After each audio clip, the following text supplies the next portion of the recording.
DKI Jakarta Basuki Cahayapurnama atau Ahok pagi ini dijadwalkan oleh KPK untuk dimintai keterangan terkait pembelian lahan untuk pembangunan rumah sakit Sumber Waras. Selain itu KPK juga masih memeriksa Jaksa Kejati Jawa Barat dan Bupati Subang pasca operasi tangkap tangan kemarin terkait dugaan suap BPJS Subang. Kita akan langsung saja menuju KPK. Sudah ada rekan kami Gadis Bianca yang memantau di sana. Gadis, apakah Ahok sudah terlihat tiba di KPK untuk dimintai keterangan? Ya Iqbal, hingga saat ini dijadwalkan pukul 9 waktu Indonesia Barat, Ahok Gubernur DKI Jakarta tiba. Namun kami baru pantau ini kehadiran Gubernur DKI Jakarta untuk memenuhi panggilan penyidik KPK di gedung KPK terkait dengan kasus dugaan korupsi pembelian lahan rumah sakit Sumber Waras yang dilakukan oleh pemerintah Provinsi DKI Jakarta 2014 lalu. Pengamanan pun juga sudah dilakukan terkait pemeriksaan yang akan berlangsung nanti, dan juga pengamanan dilakukan terkait adanya informasi unjuk rasa yang dilakukan oleh sejumlah organisasi masyarakat di DKI yang akan melakukan unjuk rasa selama pemeriksaan Gubernur Ahok berlangsung. Dan kami pantau saat ini Gubernur DKI Jakarta telah hadir di tengah-tengah kami di antara awak media di gedung KPK Kuningan, Jakarta.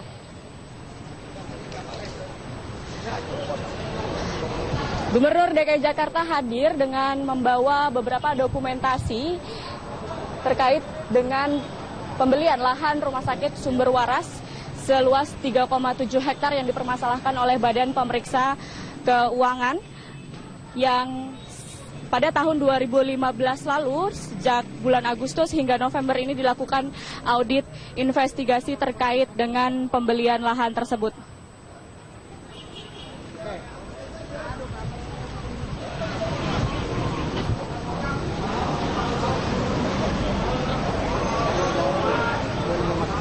Ahok hadir memenuhi panggilan dari penyidik KPK. Ini terkait pemanggilan pertamanya yang selama ini dipermasalahkan oleh Badan Pemeriksa Keuangan terkait dengan pembelian 3,7 hektar lahan rumah sakit Sumber Waras. Dinyatakan memang ini sedikit bermasalah karena ada perbedaan nilai NJOP yang diketahui berbeda, dan menurut BPK ada kerugian keuangan negara sebesar 191 miliar rupiah dengan pembelian tersebut, karena memang pembelian lahan seluas 3,7 hektar tersebut dianggap tidak sesuai atau tidak melalui mekanisme yang wajar. Seperti yang diungkapkan oleh BPK bahwa pembelian lahan tersebut melanggar Undang-Undang Nomor 2 Tahun 2012 tentang pengadaan tanah bagi pembangunan untuk kepentingan umum. Meskipun demikian, menurut Perpres atau Peraturan Presiden Nomor 71 Tahun 2012 tentang penyelenggaraan pengadaan tanah menyebutkan bahwa pengadaan tanah seluas atau berskala di bawah 5 hektar ini dapat dilakukan langsung antara instansi yang bersangkutan dengan pemilik hak tanah. Iqbal. Gadis, kemudian terkait Basuki Cahayapurnama, Gubernur DKI Jakarta, sebelum memasuki gedung KPK untuk dimintai keterangan lebih lanjut. Yang kita bawa untuk BPK ya semua yang udah pernah kita bawa ke BPK, kan BPK sudah pernah lakukan audit investigasi. Itu aja. Ya pokoknya nanti kita tanya aja dia mau tanya apa. Ya. Makanya itu kan audit BPK dan KPK udah pernah minta investigasi, ya kan? Sekarang justru saya pengen tahu KPK mau nanya apa. Orang jelas BPK-nya ngaco begitu kok. Hah? Ya udah, kamu lihat aja.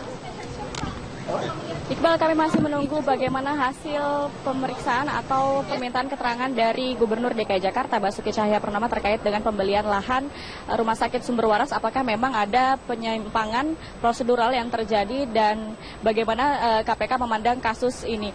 Demikian Iqbal, untuk sementara kembali ke studio. Bianca melaporkan langsung dari gedung KPK Jakarta. Terima kasih. Pemirsa, Hujan Komisi Pemberantasan Korupsi memanggil Ketua Yayasan Sumber Waras Kartini Mulyadi dalam kapasitasnya sebagai terperiksa dalam penyelidikan kasus dugaan korupsi lahan rumah sakit Sumber Waras Jakarta Barat. Ibu, konfirmasi Bu. Bu, apa aja Bu, seputar aja. Seputar apa aja Bu hari ini Bu?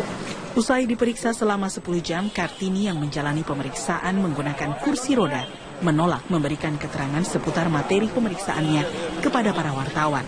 Pemeriksaan Kartini Mulyadi dalam kapasitasnya sebagai terperiksa merupakan upaya KPK mengembangkan penyelidikan dugaan korupsi pembelian lahan rumah sakit Sumber Waras di Jakarta Barat.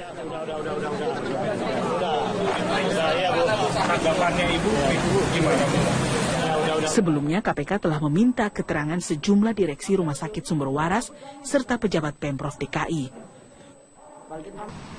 Gubernur Basuki Cahayapurnama atau Ahok sejak awal yakin jika prosedur pembelian lahan seluas 3,7 hektar telah sesuai prosedur. Ahok bahkan mendukung upaya KPK dalam mengungkap pihak-pihak yang bermain dalam kasus ini. Berwaras saya katakan BPK kan sudah membuat laporan. Kepala BPK udah dicopot. KPK udah minta BPK audit investigasi. Sampai sekarang KPK belum menemukan 2 bukti. Niat curi pun tidak ada.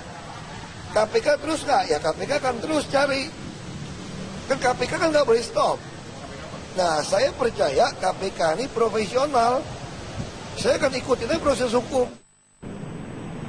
Kasus pembelian lahan rumah sakit Pelat Merah ini mulai menuai kontroversi karena BPK menemukan perbedaan harga nilai jual objek pajak atau NJOP pada lahan di sekitar rumah sakit Sumber Waras, yakni di Jalan Tomang Raya dengan lahan rumah sakit di Jalan Kiai Tapa.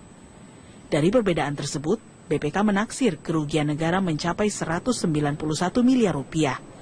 BPK pun dalam laporannya meminta Ahok untuk membatalkan pembelian lahan. Kini KPK terus mengembangkan penyelidikan guna mengungkap kebenaran di balik pembelian lahan rumah sakit yang akan menjadi tempat perawatan penyakit stroke dan jantung. Dari Jakarta, Mario Pasaribu, Metro TV.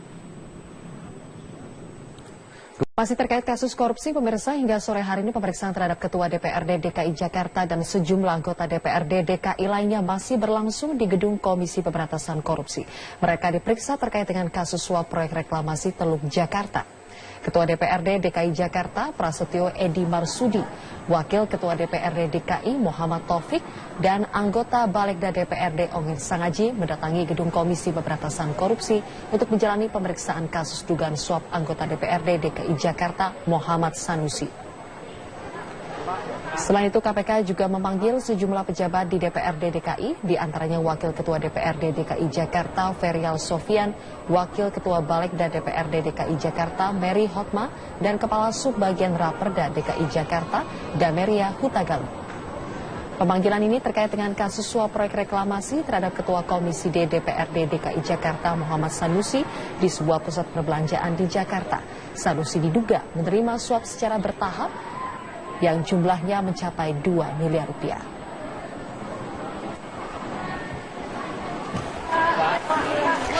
Dan untuk mengetahui bagaimana jalannya pemeriksaan pimpinan dan anggota DPRD DKI Jakarta, kita akan langsung bergabung dengan Nadia Atmaji di Gedung KPK Jakarta. Nadia, KPK memeriksa cukup banyak pimpinan DPR dan anggota DPRD DKI Jakarta terkait dengan kasus suap Raperda DKI. Apa peran dari masing-masing anggota DPRD yang diperiksa hari ini? Zilvia, betul sekali, sejak pukul sekitar 10 pagi tadi sejumlah anggota DPRD diperiksa untuk memberikan keterangan terkait dengan dugaan suap pembahasan rancangan peraturan daerah DKI Jakarta terkait dengan zonasi wilayah pesisir dan pulau-pulau kecil, dan juga Raperda terkait dengan tata ruang kawasan strategis pantai utara Jakarta. Terkait dengan apa saja keterangan yang diberikan oleh masing-masing dari anggota DPRD ini, tentu saja terkait dengan kronologis bagaimana proses pembahasan dari rancangan perda ini dilakukan. Karena menurut informasi yang kami catat pada tanggal 16 Maret ini adalah puncak dari pembahasan Raperda ini. Diketahui bahwa pada hari selanjutnya, yakni pada tanggal 17, direncanakan merupakan pengesahan dari Raperda tersebut. Namun masih ada satu pasal yang mengganjal dan cukup alot dalam pembahasannya, yakni sejak tahun lalu itu adalah terkait dengan adanya usulan dari pemerintah Provinsi DKI Jakarta untuk menambahkan kontribusi sebanyak 15% dari para pengembang di luar dari 5% yang sudah diatur dalam peraturan sebelumnya. Dan bersumber dari itu muncul disebutkan oleh Pemprov DKI Jakarta ini tidak disahkan. Begitu adalah anggota DPRD yang terdiri dari pimpinan DPRD yakni Edi Prasetyo Marsudi dan juga ada dari petinggi Badan Legislasi yaitu Muhammad Taufik yang diketahui merupakan politisi Partai Gerindra yang diketahui juga merupakan kakak kandung dari Muhammad Sanusi yang saat ini telah ditetapkan sebagai tersangka dalam kasus pembahasan Raperda ini. Zilvia. Nadia, kemudian terkait dengan kasus operasi tangkap tangan jaksa di Bandung, Jawa Barat, apakah KPK sudah menjelaskan? Ini terkait dengan kasus apa penangkapan tersebut dan apa barang bukti yang dimiliki KPK? Hingga saat ini, Zilvia, belum ada pernyataan resmi dalam bentuk konferensi pers, tetapi kami dari awak media di KPK telah mendapatkan konfirmasi via SMS yang diberikan oleh pimpinan KPK yang membenarkan adanya OTT jaksa yang merupakan jaksa di Kejaksaan Tinggi Jawa Barat. Dan hingga saat ini kami mendapatkan gambar adanya mobil dari penyidik KPK yang membawa mobil yang bermerek Pajero dengan nomor polisi B1978PN. Mobil ini berwarna hitam dan diduga di dalamnya ada 2 orang ajudan yang menggunakan baju dengan tempelan atau tulisan identitas Kabupaten Subang.